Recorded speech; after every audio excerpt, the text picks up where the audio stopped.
This is the Parents in Sport podcast. Amazing guests, honest conversations, topics that matter. Welcome to season 3 of the Parents in Sport podcast. I am your host, Gordon MacLelland. I'm delighted to be joined today by speaker, author, and award-winning educator, Dr Jennifer Fraser. Jenny, thank you for having us on the show. Thank you so much for having me. I love your audience and I love to talk to you, so it's really a privilege. It's great to have you on, and I think it's probably about 4 or 5 years since we first met, and I joined you for a project that you were working on. It's so long ago that I can't even remember what the project was, but I remember enjoying coming on and answering some of your questions, so it's great to have you back. Well, I think there's a real shift that's ongoing in sports and in psychology and parenting and all of those things, that everything we talked about 5-6 years ago is still so relevant and important. Yeah, and I think things are beginning to evolve slowly and move, and people are starting to work with things that we now know that we maybe didn't know a generation ago. Slowly but surely, we seem to be getting there. I mean, I know obviously bits about your background, but if you could share with our listeners your amazing career, I guess. Well, before you and I put that workshop together with all kinds of different speakers who are in the arena from around the world. What led to that was I wrote a book called Teaching Bullies. And I was really looking at the education system, but it went to #1 in sports psychology on Amazon. And that's when I realized that people engaged in sport, coaches, and especially coaches and parents as well, there's a real passion for changing and growing and learning more than other areas. I find that teachers are a little bit set in their ways, especially when you contrast them with coaches. Coaches want to learn, they want to change, they want to bring out the best in performance. And so when I realized that, when I wrote Teaching Bullies and it had this kind of a reaction, there was one chapter in the book on neuroscience. And it really changed my way of thinking. And I felt like, wow, what I learned was so different and so not known. And it goes right back to what you said about we're changing things that we used to believe were just absolute fundamentals. Like we used to believe that kids, I'm talking, dating myself, because when I was growing up, we didn't wear seatbelts as children. It was not known that we would greatly reduce injuries to children if we had seatbelts on. So a huge change, a big change. Same thing with smoking. You know, you'd go in to meet your doctor back in the day when I was growing up, and he'd be smoking a cigarette. It was thought to be a normal thing. It thought to be a healthy thing even. It, helped keep your weight down, for example. It helped you look glamorous. You could be more independent. You would be tougher. You would show how tough you were if you were a smoker. All of that mindset had to change. And then our most recent one is concussions. We used to think concussions were get back out on the field, you got your bell rung, show the team that you're tough as nails and you can get back into play. Well, we had to change our mindset based on our knowledge, specifically there of the brain.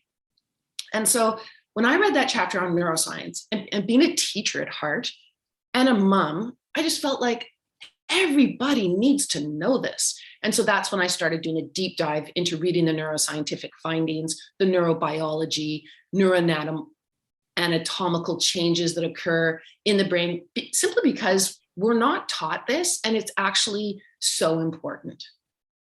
Yeah, I think the self-awareness piece of lots of these topics is really important, and people just need to be shown what it is and that it's usable for people. I mean, some of the things you talk about there, you think back to, I think back to when I started teaching, and I sort of finished last summer, after 25 years, but I taught very differently in my last 6 months than I did 15, 20 years ago, just like I coached very differently. Not that I did anything that was off the extreme end, but I certainly had an approach that was based on, I guess, what was culturally acceptable, or what was perhaps the norm, or what you perhaps saw other people doing that was deemed as good practice. And Actually, I guess for all of us, it's just that ability to evolve and take on new information, isn't it? And I think the people who are maybe struggling in today's world are those that haven't been able to evolve with new information and time, because we'll all have made mistakes, because, as you say, things were different, back then. Yeah, and I think that's one of the key takeaways. There's 2 or 3 things you said there that from a brain point of view are super important. First of all, they can look at the brains of people that grow up in totalitarian regimes, and their brains are very different than people that grow up in democratic, free thinking. You're allowed to absorb all forms of information and then make your own decision. You don't have to follow the party line. And those people, their brains look very, very different than yours and mine do, because our brains are constantly evolving. They're flexible, they're changing, they adapt to new information, and they adapt to different practices. And so I think there's still a bit of an outdated notion, in the sport world, you might call it a belief that someone is born talented, their brain is born talented, their body is born talented. But from a brain science point of view, that's inaccurate. And one of the best examples of this today is Tom Brady. So Tom Brady was told from the get-go, you'll never be a quarterback because you don't have the right body. You can't do it. You won't be it. We're not selecting you. You're just lucky you actually made the cut, barely. I think he was last. And he has proven that actually he is a great quarterback. In fact, arguably, he's one of the world's greatest quarterbacks. And then from a brain science point of view, what's so interesting is here he is at 44, and he's competing with 20-year-olds, and he's outperforming them. And the one thing that Tom Brady does that many of us don't do, and our athletes don't do, he does daily brain training with Dr. Michael Merzenek's program.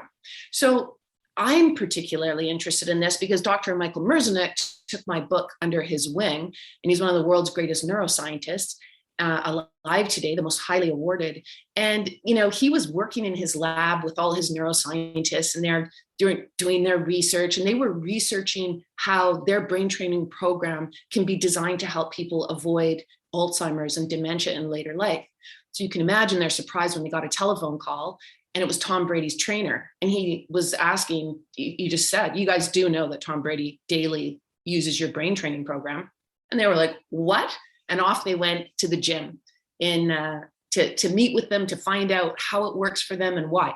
And, Tom Brady's program stands out because it's a flexibility program. It's not just about strengthening, it's about being incredibly flexible and resilient. And this is why at 44, he is doing what he's doing. And so all of us, we need to learn from that lesson that the more we keep our brains flexible and open to different ideas and open to different approaches and empathic, like aware of other people's ways of being in the world, especially our young people, the stronger and more grit and more resilient we actually are going to be, like Tom Brady.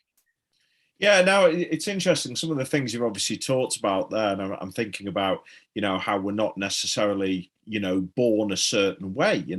I spend a lot of time talking to parents about, I guess, key character traits, things like determination, resilience, good communicators, people who are self-organized, creative, adaptable. And I always say, not that I've based it on the neuroscience, that we're not born that way. You can foster it and enhance it by the environments you find yourselves in, or indeed what we value as the adults perhaps around that experience, either as parents, teachers, coaches, whatever that may be. If children see a value in it, they may start sort of training themselves to be good at it, or find ways of improving those skills. And you've just mentioned resilience there, and I'm going to pull that one out, because every parent I ever meet always says to me, I want a resilient child. Oh, how do we get, so when we link that to findings or the brain or what we're learning, what are we seeing or what we're thinking? I know it's a $1 million question. It's far more complicated than you giving me an answer in a couple of minutes on a podcast, but what's your initial gut feeling on that? Well, the way I think about it, and this is everything I'm saying today is grounded in all of my nerdy research. I read the research, and then everything I do in the book, all of the strategies I offer, all of the information about how we have to change how we do things, it's all evidence-based. So I don't have time to get into the research right now, but Just trust me in that it's backed by that. So with resilience, one of the things that I found fascinating, and it goes back to what you just said, it's about environment. So if you are raising a child, or the child is doing sports, or the child is in a classroom where they have to put a lot of energy into threat. So for example, they don't know if the teacher is going to get angry when they make a mistake, or they don't know if the coach might put them down in front of their peers if they do something ridiculous. They don't know if their mom or dad, has a short fuse and has a tendency to use mockery as their way of like coping with, kids, teenagers. If a child is having to put a lot of brain energy into what's called hypervigilance, so that means watching the environment for threat, then they can't take that same energy and pour it into things like resilience, creativity, problem solving, learning new skills. So the brain has limited cortical real estate. That means it can't do everything. So the more a child is channeling energy, brain energy, into how safe am I? And we see kids with lots of anxiety these days. We see kids that are really suffering from depression. And we have to ask ourselves, just a second, what kind of environments are we creating that are making our kids react this way? And so one of the things that I really work hard on is trying to get people to recognize that when we talk about mental health, we're actually talking about brain health. Just like if I have a problem with my heart because I'm not exercising, and let's say I eat the wrong diet or whatever, then people are going to measure my heart. The cardiologist is going to look at my heart. But when we talk about mental health, you don't have a guarantee that anyone's going to look at your brain. And that's a mistake. We need to start getting way more accustomed to saying about our children, hey, we go to the dentist every year, we get their teeth checked twice a year maybe, same with their eyes, same with their ears. Really, we should be having a bit of a check on how their brain is functioning. So if we want to enhance all of these qualities that create the resilient brain, a really great way to think about it is comparable to a fitness program or a sport. So when you're doing a sport, it's stressful on your body. You might be sore after your practice or the next day because you've been stressing your muscles and you've been pushing them. And, when you're running and your lungs are burning, it's because you're pushing them. And you might push through a little bit, listening to your body and knowing when it's time to stop, but nonetheless, you're stressing. That's the same thing we do with the brain. When we push the brain to work hard at something and to believe that the hard work's going to pay off. So if we're doing our brain training, or we're doing our mindfulness, or we're giving ourselves with some really difficult intellectual critical thinking issues, like, take somebody else's side of the argument and make an argument for it. Don't just keep listening to your own confirmation bias. Those are all things that stress the brain. So I think the concept of resilience, we want to think about it as a brain and a body quality. And so if we want to encourage our children to develop that, then we have to find ways to make them believe that the hard work will pay off, believe that they're getting stronger every day, and for them to understand that their brain has the capacity to be as strong as they want it to be. They can't see it. They can't notice it like they can their physicality. You can notice when your muscles get stronger. You can notice when you get more agile and lean and nimble. Same thing happens on the inside of your skull. And if kids understand that, if they start to become aware of, hey, I'm going to really work the resilience neural network in my brain today. I'm going to come up against challenges and I'm going to trust myself. Maybe I won't succeed. That doesn't matter. I'm going to trust myself to do my very best and to push myself and to get outside of my comfort zone. Every time you fire up that neural network, you're wiring it into the brain. And so I think for parents to understand and create opportunities for children to actually see their brains and know their brain's capacity for strengthening, that's really helpful. Yeah, absolutely. And I mean, it's fascinating stuff. I think parents also, when they've seen the children work hard, give it their best shot, show those levels of determination, that they seek value in that process as opposed to what the actual outcome was, because we can all challenge things and we can seek to challenge, but then if we don't quite achieve, which happens a lot of the time in particularly in sport, I guess then the negative side of that is if we come back to parents who then basically say, well, you didn't win, so you've lost the value in the challenge, haven't you? Or trying to develop those traits. Is that a threat, or is it more? It's just sort of pushing that importance away, isn't it? It's becoming very outcome driven. Yeah, one of the things that I found so interesting in researching and then writing the book was to learn that, and I think this has seeped into culture in really interesting ways that we need to change, because if you have a narcissistic mindset, if you actually suffer as a person from narcissism, and just to remind everybody, let's just go back to the ancient Greek mythology. Narcissus was a man who was cursed to fall in love with himself. And the only thing that he could do was gaze at the reflection of himself in a pool of water until he wasted away or until he drowned. So if we keep in mind that ancient idea behind the quality of narcissism, it's really interesting to understand the mindset, because a narcissist only feels that they've won if they've made somebody else lose. They can't just win for themselves. So this, I think it's seeped into politics, certainly. There's a need to put someone else down. There's a need to humiliate someone. There's a need to make someone be a loser. We've really seen this massively in the US. And it's become part of political discourse in a way that we hadn't seen before. That's narcissism. So what we want with our kids to understand is that win or lose is irrelevant. They are a whole being that needs nothing else to complete their identity ever. They don't need to put someone down to complete their identity. They don't need to win a game to complete their identity. They are a holistic being at all times. And for parents to understand that the brain learns by making mistakes, that every single time a kid makes a mistake on the field or on the court or in the baseball diamond, they are learning. And that's all you can hope for. We want our kids to be, athletes for life. We want our kids to be learners for life. Just like you and I were talking about, as educators, as coaches, you have to evolve and change, because learning is the key. You don't know what you're going to achieve. And so if parents really celebrated with their children the errors that they made, as opposed to seeing it as a negative, then you will take a child back to their 1-year-old self. And if you sit back and watch a 1-year-old learning how to walk, it's a miraculous thing.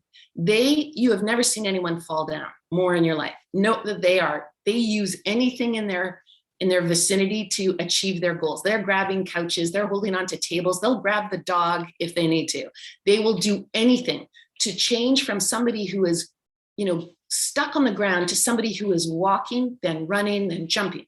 But parents aren't, and coaches aren't there. They're not advising. They're not telling them how they're doing it wrong. They're not saying, look, you fell over again, and that's the 5th time today, and I'm really not impressed. They're doing it because they're driven from their own desire to learn. And that's what we want to see our teenagers doing. That's what we want to see our 20-somethings doing. They don't need adults to complete them or tell them who they are or what they've achieved. They're pretty good at knowing themselves.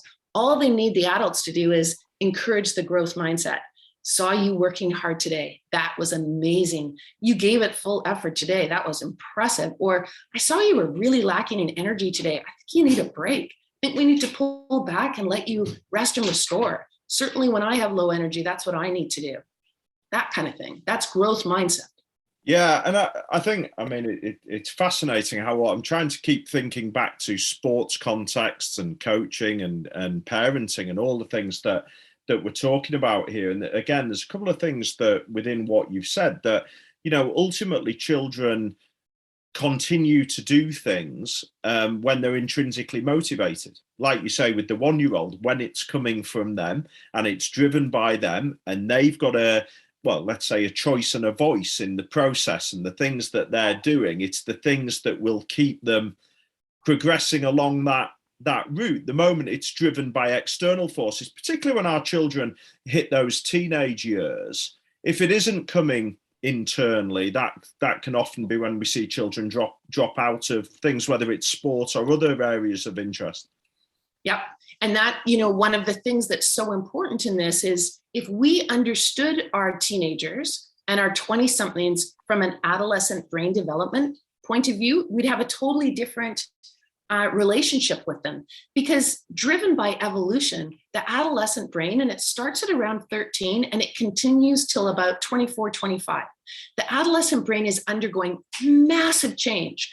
And you can imagine how they're having to manage not only the hormonal change, but the brain change. And in their brains, evolution has primed them to leave the family cave. They are primed to go out and find a mate.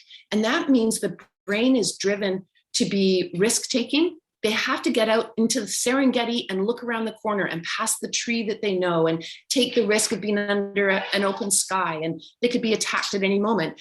That's how evolution sees them. So it's pushing them to seek rewards, to take risks, and to find their peer group.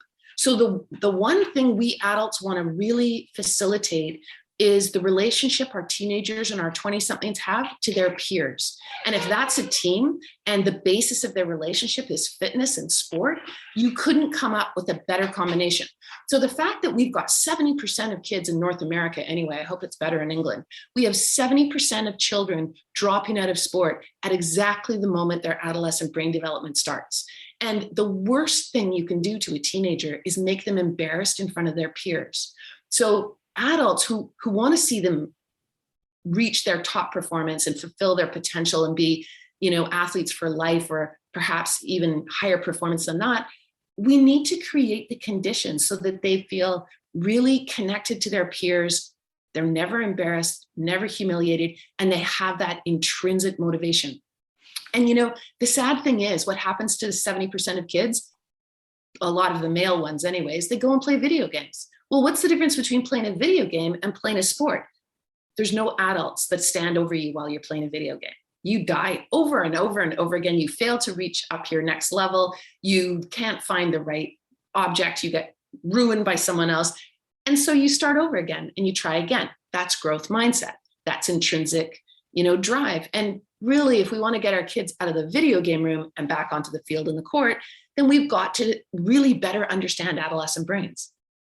Yeah, and children who we know, and we look at self-determination theory, particularly in sport, is they want some autonomy, they need to feel connected to an environment, and they need to feel some degree of competence, which brings me back to something you said earlier about how if the brain is spending most of its time dealing with perceived threat, it then doesn't have the remaining space to enhance some of those other skills.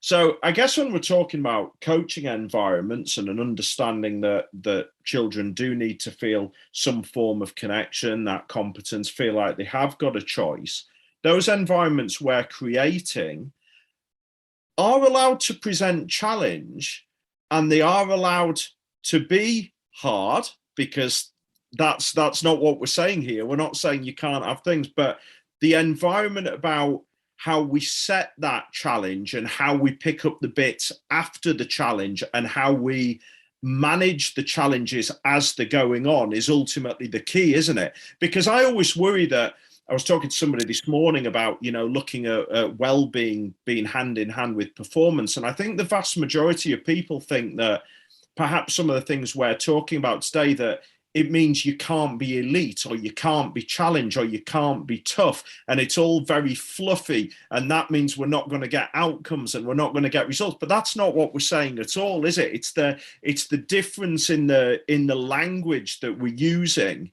and how we manage the environment around those. I remember one of the things that you and I talked about back in the day, you were telling me about some of the exercises you do with parents. And I was really struck by one of them, which was you would have a group of parents together and they'd be playing a game, a board game. And you had other parents, I think, that had to take the role of creating the environment around them while they played the board game.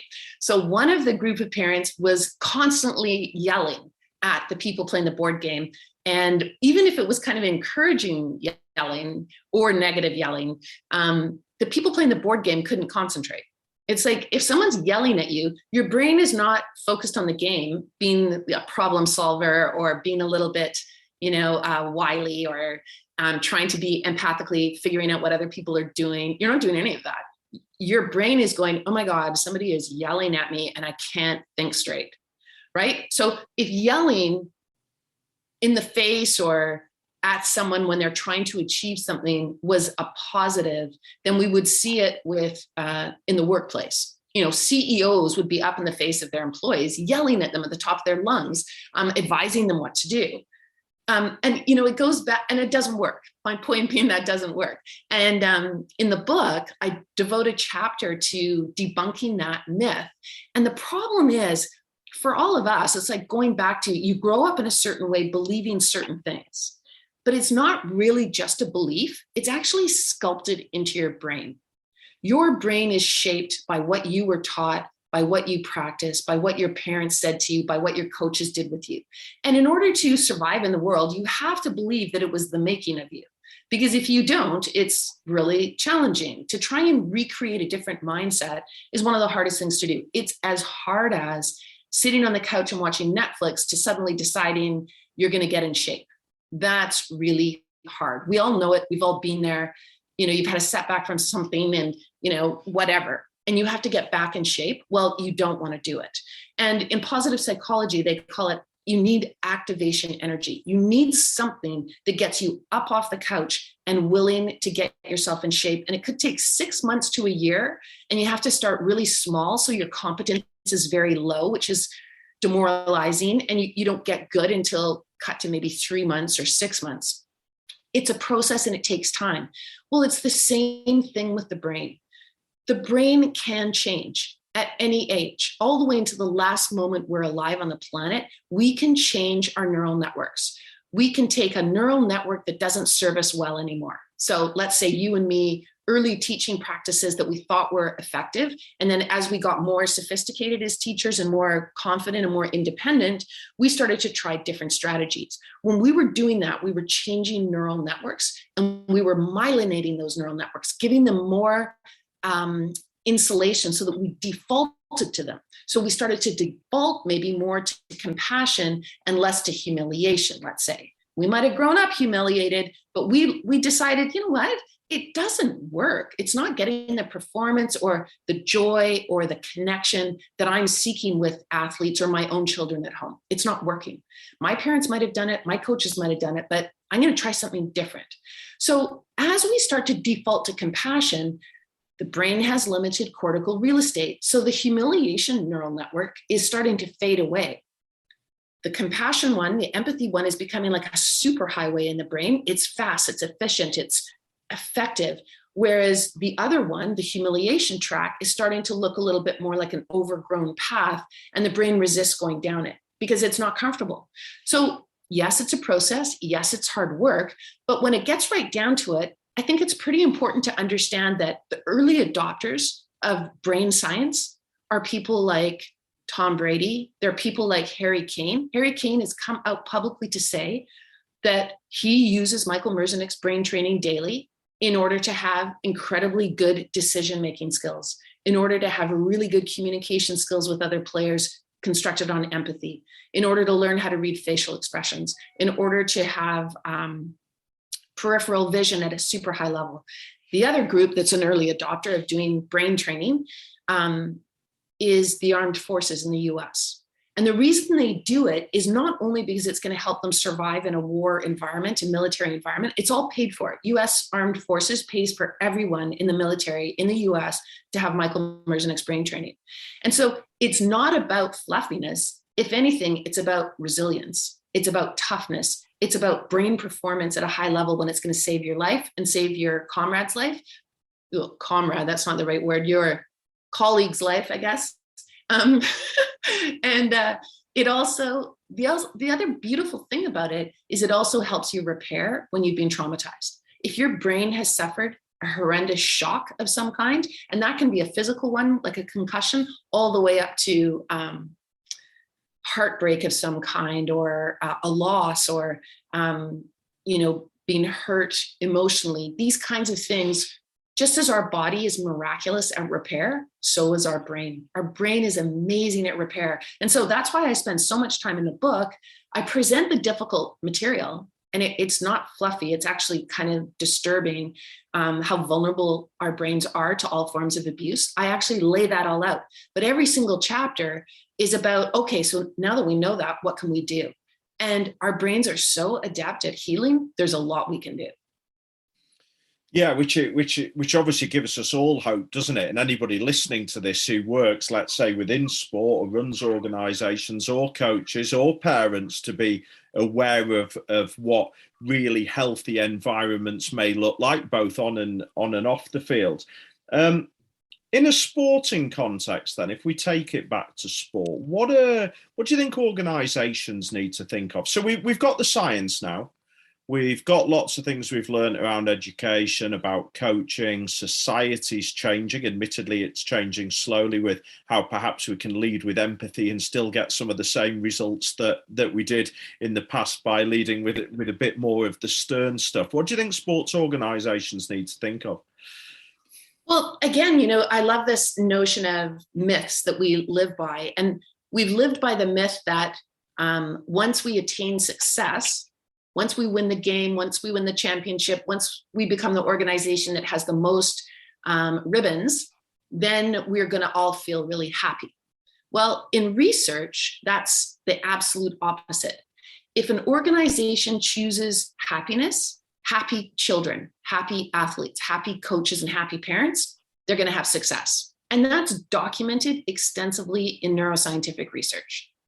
So, I mean, if we want kids to stay in sport and not lose 70% of them when they have the vulnerability of adolescent brain development going on, then we need to create an organization where the measuring stick is happiness. If we see children that are crying or that are eyes cast down on the floor in shame, and adults who are really, really unhappy, like they're angry and they're just, frustrated, and all of those kinds of qualities that we can all relate to, then organizations are not going to attain the success that they want. So if I was running a sport organization, first of all, I would become neuroscience informed. And what I call it in the book is a new paradigm. I call it the neuro paradigm. And paradigm is just a big word for framework. And a neuro is neuron. It's the brain cell. And so I think that if we want to shift our culture and we want to be successful and we want to have healthier, happier kids, and reduce the mental illness levels, which are just really appalling in our child populations and youth populations, then what we need to know is that happiness comes first. That's our measuring stick. Success will follow. We don't need to worry about it.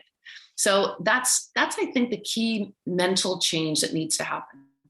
Yeah, and then obviously that philosophy, that culture then needs to be aligned. It's all very well saying we've got values, this is what we do, but then if we've got coaches working under that umbrella who are potentially doing the opposite of that, it can be very confusing for everybody. So obviously there's got to be that coach education piece again. So I'm guessing, neuroscience informed again. What about them thinking about how they work with their athletes, their environments? Again, just the awareness piece, or can you think of any specific examples of good practice and bad practice maybe?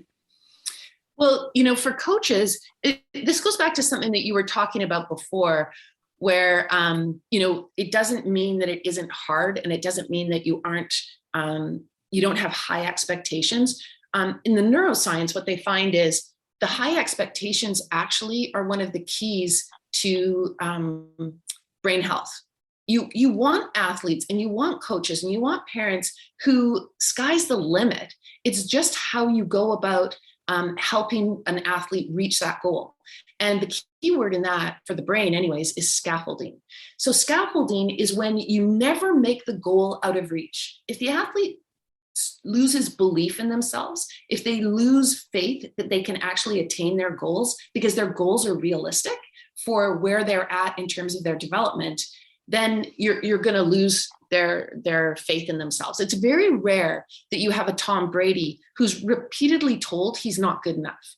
He's not the right physicality. He's not the right anything. He doesn't have a chance. He's way too tall. He's never going to be a quarterback. Really, really rare that the person can resist that labeling and still attain what it is they want to attain. He's very unusual in that. But imagine the number of Tom Bradys out there who were told they didn't have a chance, they couldn't do it, no one was going to help them, no one was going to design a specific program that enhanced their particular gifts. No scaffolding, nothing's going to happen, you're done, you're just not good enough. We're cutting you from the team. Those people usually just go and play video games. They don't keep trying. So if we want to help young people through the adolescent brain development era, when we really don't know who they will become, what they can achieve, all we can do is be the empathic coach. And as the empathic coach is described in the research, they're called talent whisperers. And they are the people that bring out the best in every single athlete on the field. And that's the only thing that you can really do as a coach, is strive to adapt your way of thinking and speaking and coaching to every single different individual. It's a huge challenge, but we know that the one size fits all model doesn't work, or we would have understood that Tom Brady maybe needed a totally tweaked program because of the way he was. And I think that's the key, is that idea of empathy. And it goes back to narcissism.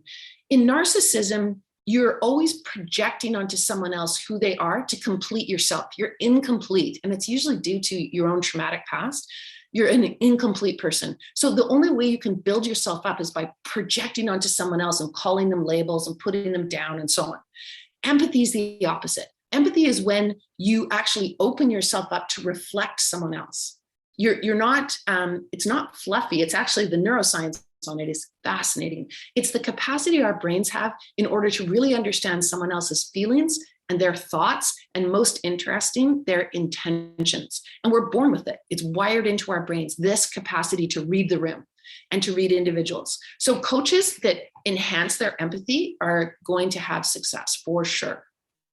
Yeah, absolutely. And as I say, those sort of thinkings have certainly evolved or become more widespread, which is encouraging to see. So parents, I mean, it's funny actually talking about the teenage brain. We've got a new workshop series coming out. One of the workshops is Fast Cars, No Brakes.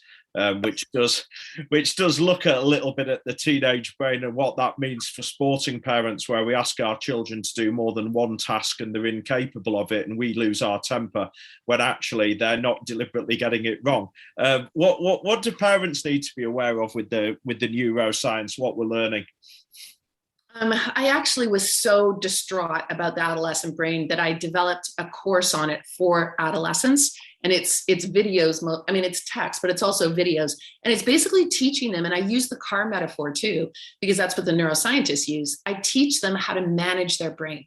And the best thing that you can do as a teenager is use mindfulness and visualization to handle your adolescent brain. So I tell them, when you're driving the car, you've got to remember that your brain is the engine. It's what powers the car. And that's great, because you've got such a creative, fast learning, risk-taking brain that you can go from 0 to 60 like a race car. You're a Porsche when it comes to that. Problem is, you got the brakes of a bicycle. So what you have to do is, when you get into the car, it's always your mind. You have to consciously put your mind in the driver's seat. And, for parents, just to give them some hope, we have to remember that the brain learns by timed intervals. So when you tell your teenager, could you please take out the garbage? Your teenager is not going to remember that, and you're going to have to repeat it 7 times. And it's not that your teenager disrespects you. It's just that the brain, especially the adolescent brain, it learns by timed repetition at timed intervals. And so one of the neuroscientists, their mantra, and you can use it to try and stay sane when you have teenagers, is repeat to remember and remember to repeat. And if you just keep that kind of circular logic going on while you have your teens in the house or your 20-somethings, you will hopefully survive that era of your life. But the key thing is mindfulness. So I tell young people, when you get into the car, before you turn the ignition, you've got to sit back, you've got to close your eyes, and you have to visualize the people that you love. You need 3 minutes. You have to do deep breathing. It has to be purposeful. And the only thing that you can see in your mind is the people that you love. And then, just so it's not boring, I shake it up and say, you need to see yourself arriving safely at the place that you're going to. And then you have to have the courage to look at the alternatives, because the statistics are terrible. You have to think of yourself having an accident, hurting somebody, hurting a creature, or hurting yourself or your friends who are in the car. And if you do these kinds of deep breathing visualization exercises before what's called in the science hot cognition, i.e. you're driving in your car and it's feeling really great and you're a risk taker because you can't help it from evolution. So you're going to run that orange light or the red light even, you need to be the one in charge. It's your mind that controls and manages your brain. And it should, I was going to say it should never happen to be the other way around, but I'm the sort of person that when I lose my temper, it's like, it's very rare, but it's a horrible, like volcano type lose my temper. And that's when the mind is offline. That's when the brain takes control and it roars out because it feels threatened. And you don't want that to happen ever in a car. No, absolutely. And I think for parents, I think that what you're describing there is obviously what the journey we all want our children to go on through those teenage years and have those thoughts, hopefully a little bit more than they actually do. But we've all got to go through it. I guess for parents who feel when they're talking, with their children or their sporting children, that sometimes they feel that the children aren't really listening to them. And we have lots of those moments where they're rolling their eyes at us and they don't look like they're engaged at all, that we need to hang in there. And I think the science again shows, doesn't it, that if we can show some form of empathy and understanding as to what's going on rather than being judgmental, which is massively difficult, by the way. It's all very well us sat here saying, well, actually, with our teenage children, we're going to always lead with empathy and we're never going to judge and we're never going to have an opinion, because that is I've tried it and I've lasted a few days and then I maybe try it again, but you can't keep it going on in the real world. But that is the way to go, isn't it? It's empathy, conversation, understanding, and hope that you all come out at the other end of it, isn't it? Yeah.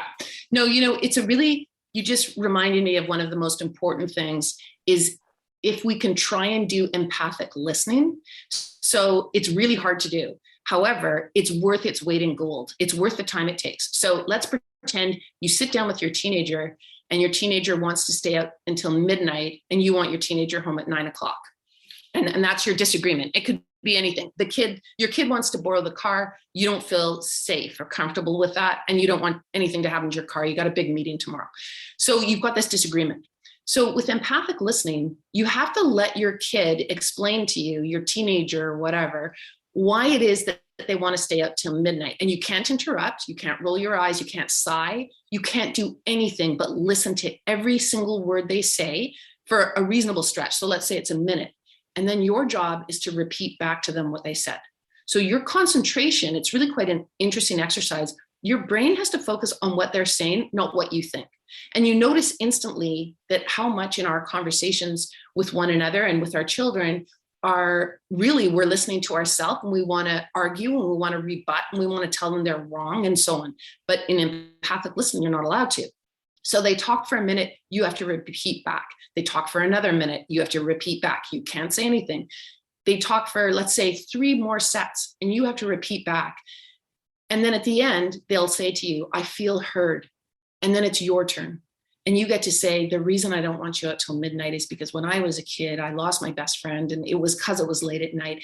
And they have to repeat back. They're not allowed to roll their eyes. They're not allowed to not hear you. They're not allowed to look at the TV or be disengaged. And when you have a real meeting of minds like that, when it's a hill to die on, when it actually really matters, you don't do it for all the ridiculous things in life, but when it matters, you really do that empathy exercise. It can make a world of difference.